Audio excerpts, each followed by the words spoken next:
Good morning viewers.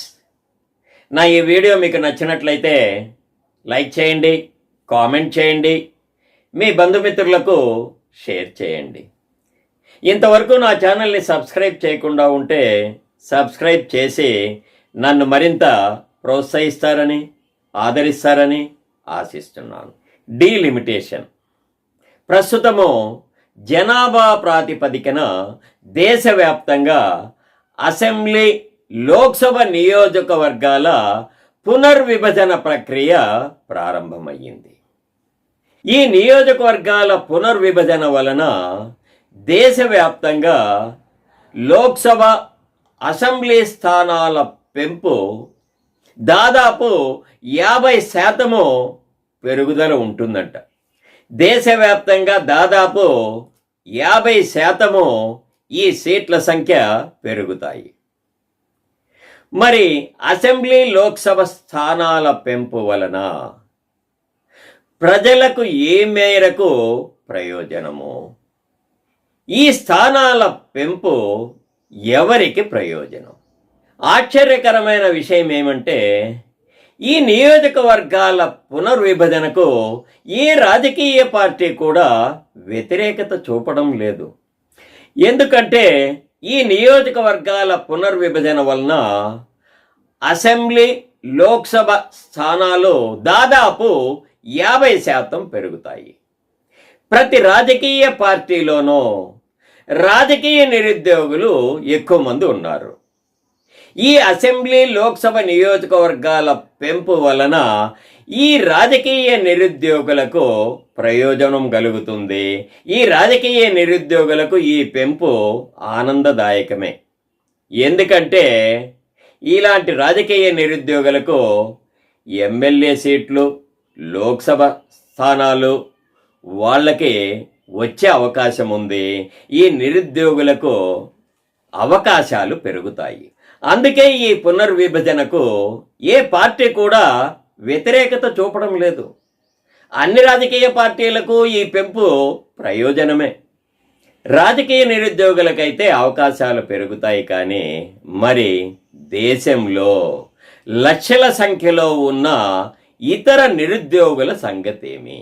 ఈ రాజకీయ పార్టీలకు రాజకీయ నిరుద్యోగులే కనిపిస్తున్నారు, కానీ దేశంలో ఉన్న ఇతర నిరుద్యోగులు కంటికి కనపడడం లేదు. ఇక కేంద్రం ఈ నిర్ణయంతో దక్షిణాదికి ప్రయోజనమా, ఉత్తరాదికి ప్రయోజనమా అనే ఒక కొత్త చర్చ మొదలయ్యింది.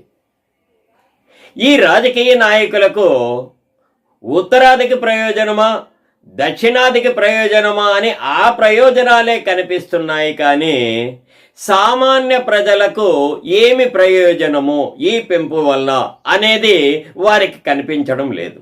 ప్రస్తుతం ఉన్న ఎమ్మెల్యేలు కానీ, ఎంపీలు కానీ ఆయా వేదికలలో, అసెంబ్లీలో కానీ, పార్లమెంట్లో కానీ ప్రజా సమస్యలపై ఏ మేరకు వారు చర్చలు చేస్తున్నారు? ఏ మేరకు వారు ప్రజా సంక్షేమము పట్ల ఆ వేదికలలో వాళ్ళు అర్థవంతమైన, ప్రయోజనకరమైన ఈ ఎమ్మెల్యేలు, ఎంపీలు ఆ అసెంబ్లీలో కానీ, పార్లమెంట్లో కానీ ప్రజా సంక్షేమంపై నిజాయితీగా చర్చిస్తున్నారు. ఎంతసేపు ఒక పార్టీ ఇంకొక పార్టీ పైన దుమ్మెత్తి పోసుకోవడము తప్పించి ప్రజల గురించి ఏమాత్రము చర్చలు జరుపుతున్నారు. మొన్న ఆంధ్రప్రదేశ్లో మండలి సమావేశాల్లో దాదాపు 10 రోజులు జరిగింది.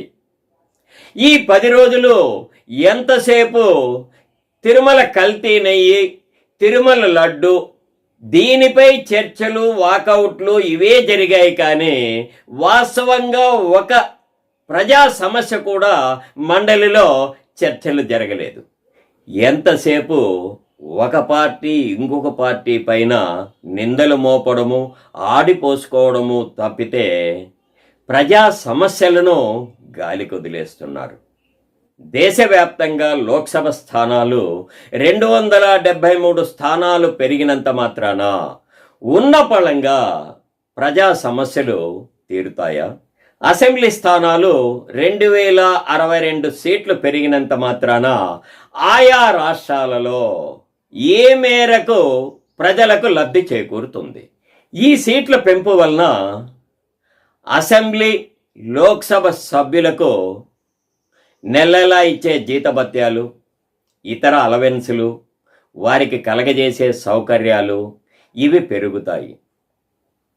దీనివలన ప్రభుత్వ ఖజానాకు అదనపు భారము తప్పించి ప్రజలకు ఏమాత్రము ప్రయోజనము లేదు. కేవలము ఎమ్మెల్యేలకు, ఎంపీలకు ఆర్థిక ప్రయోజనము కలగడము తప్పించి వాస్తవంగా ఈ సీట్ల పెంపు ప్రజలకు ఏమాత్రము ఉపయోగకరము. ఈ రాజకీయ పార్టీలకు నిజంగా ప్రజా సంక్షేమమే ముఖ్యమైతే రాజకీయ నిరుద్యోగము కాదు తీర్చవలసింది. ఈ సీట్ల పెంపు అవసరం లేదు. యుఎస్ సెనెట్లో 1911లో ఎంతమంది మెంబర్స్ అయితే ఉన్నారో ప్రస్తుతం కూడా అంతమందే ఉన్నారు. చాలా దేశాల్లో కూడా ఇటువంటి సీట్ల పెంపు జరగడం లేదు. ప్రస్తుతం దేశంలో నిరుద్యోగ సమస్య అధికంగా ఉంది. ఈ నిరుద్యోగ సమస్యను తీర్చండి. యువతకు ఉపాధి అవకాశాలు కల్పించండి. విస్తృతపరచవలసింది శాసనాత్మక వ్యవస్థను కాదు, కార్యనిర్వాహక వ్యవస్థను, న్యాయ వ్యవస్థను. దేశంలో ఉన్న వివిధ న్యాయస్థానాలలో లక్షల సంఖ్యలో పెండింగ్ కేసులు పెరిగిపోతున్నాయి. ప్రజలకు సత్వర న్యాయం జరగడం లేదు. న్యాయం కోసం కొన్ని సంవత్సరాలు నిరీక్షించవలసిన పరిస్థితి ప్రస్తుతం మన దేశంలో ఉంది.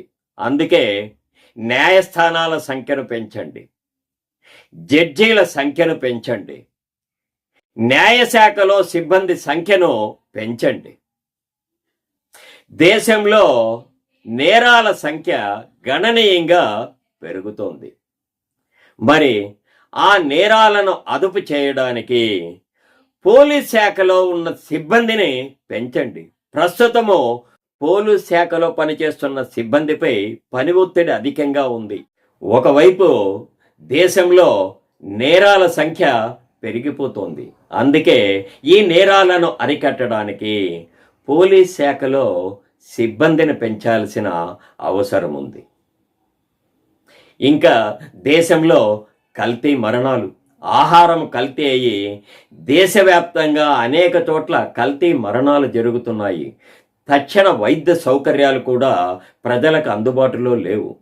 అందుకే ప్రభుత్వ ఆధ్వర్యంలో మల్టీ స్పెషాలిటీ హాస్పిటల్ నిర్మాణము జరగాలి. ప్రజలకు ఆరోగ్య భద్రత కలగజేయడానికి ఆరోగ్య సిబ్బందిని పెంచాల్సిన అవసరం ఉంది. ఇంకా ఇలాగా అనేక శాఖలలో, ముఖ్యంగా రెవెన్యూ శాఖలో అక్కడ పనిచేస్తున్న సిబ్బందికి పని ఒత్తిడి అధికంగా ఉంది. ప్రజలకు తక్షణ సహాయము అందడం లేదు. రెవెన్యూ శాఖలో పనుల కోసము వారు కొన్ని నెలలు ఆయా కార్యాలయాల చుట్టూ తిరగాల్సిన పరిస్థితి ప్రస్తుతం ఉంది. అందుకే రెవెన్యూ శాఖతో పాటు ఇతర అనేక శాఖలలో సిబ్బందిని పెంచాల్సిన అవసరం ఉంది. దీని వలన నిరుద్యోగ సమస్య తీరే అవకాశం ఉంది. యువతకు ఉపాధి అవకాశాలు కూడా లభిస్తాయి. కానీ వివిధ శాఖలలో సిబ్బందిని పెంచితే ప్రభుత్వ ఖజానాపై ఆర్థిక భారము పెరుగుతుంది అని కొర్రీలైతే వేస్తారు. కానీ ఈ అసెంబ్లీ లోక్సభ సీట్లు పెంచితే ఆర్థిక భారము ఉండదా?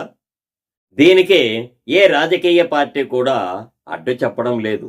ఎందుకంటే వాళ్ళకి కావాల్సింది రాజకీయ నిరుద్యోగ సమస్య తీరడం. ఈ అసెంబ్లీ లోక్సభ స్థానాల పెంపు వలన రాజకీయ నిరుద్యోగము తగ్గుతుంది.